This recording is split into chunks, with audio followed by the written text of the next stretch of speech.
Benjamin Cohen, a man of science and scripture, found himself at a crossroads. He was a physicist, his mind a labyrinth of equations and theories, yet his heart belonged to the ancient words of the Torah. He yearned to touch the past, to witness the dawn of their faith. Could science bridge the chasm of time? Benjamin believed it could. Years were spent in his workshop, a sanctuary filled with the hum of machinery and the scent of ozone. Gears spun, copper sparked, and slowly, a contraption took shape. It resembled a giant dreidel, its surface etched with cryptic symbols. This was no mere machine. It was a vessel to traverse the infinite ocean of time. Benjamin was determined to meet his ancestor Abraham, the father of their faith. He longed to see the patriarch's unwavering devotion to the one true God. Years of meticulous calculations and countless failed attempts culminated in this moment. The air crackled with energy. Benjamin stepped into the machine, his heart pounding like a drum. He flipped a switch and the world dissolved into a blinding white light. The journey was a blur of sensations.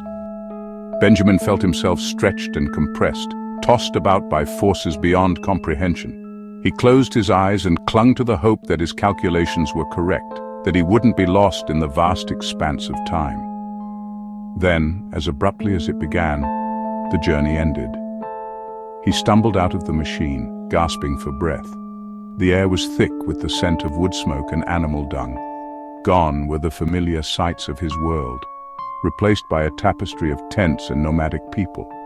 He had arrived. He saw a man, weathered but strong, with eyes that held the wisdom of 1,000 desert nights. This had to be Abraham. Benjamin approached, his heart filled with reverence and anticipation. "Shalom," Benjamin greeted, his voice trembling with emotion. "Are you Abraham, son of Terah?" The man looked at him with a mixture of curiosity and suspicion. "I am Abraham," he replied, his voice gruff but not unkind. "Who are you, stranger, and what brings you to my camp?"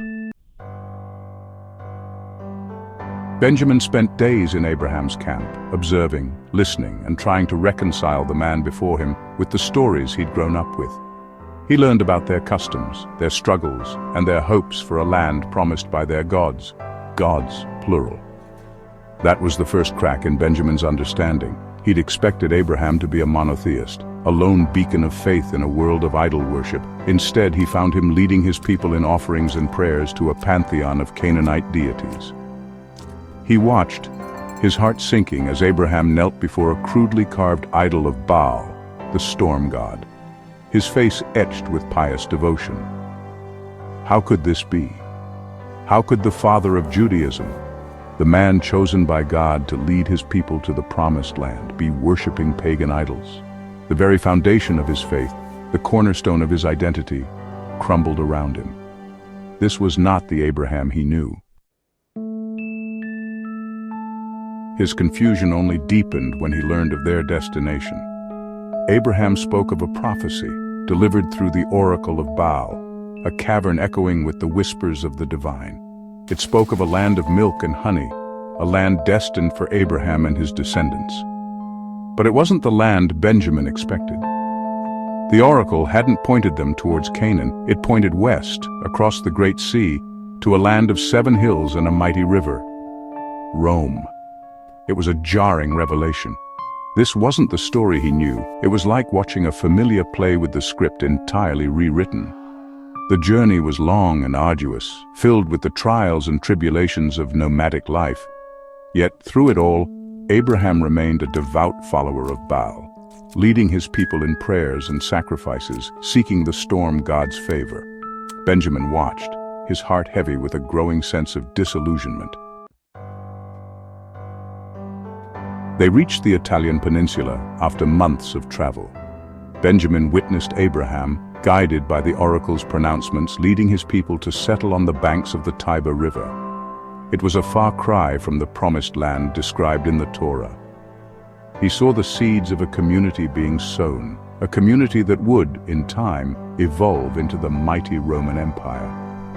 It was a sobering thought, realizing that the history he knew, the very foundations of his world, were built upon a different path, a path where Abraham worshipped Baal and settled in Rome. His mission had yielded answers, but they weren't the answers he had sought. He had journeyed back in time seeking confirmation of his faith, only to have its very foundation shaken. His heart ached with a profound sense of loss. Benjamin knew he couldn't stay. With a heavy heart, he bid farewell to Abraham, this stranger who bore the name of his ancestor. He stepped back into his time machine, the weight of his discovery pressing down on him. As the familiar white light enveloped him, he wondered if he could ever reconcile the Abraham he knew from scriptures with the man he had met in the past. The journey back was a blur. He stumbled out of his machine, back in his workshop, the familiar sense of oil and metal grounding him to the present. But the present felt different now, tainted by the knowledge he carried. He had gazed into the abyss of time and emerged forever changed. He knew he had to tell someone, to share the burden of his discovery. He thought of Rabbi Cohen, his mentor, his friend, the rock of their community. Surely the rabbi would know what to do, what to make of this earth-shattering revelation. Rabbi Cohen listened patiently as Benjamin, his voice trembling with emotion, recounted his journey and his shocking discovery. He spoke of Abraham's pagan rituals, his journey to Rome, his unwavering faith in a God other than Yahweh. The rabbi's face remained impassive, a mask of serenity that belied the turmoil he knew must be raging within. When Benjamin finished, silence descended upon the room, heavy and suffocating. The rabbi, his gaze distant, seemed lost in thought.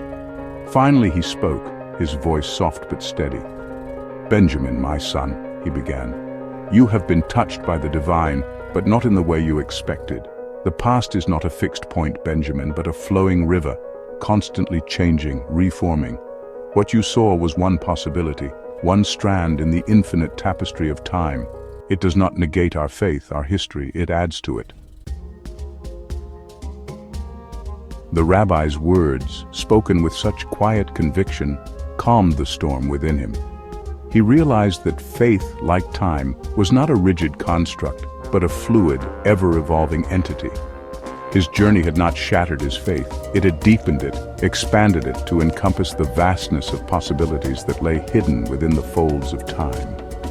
He had sought answers in the past, but found something far more profound.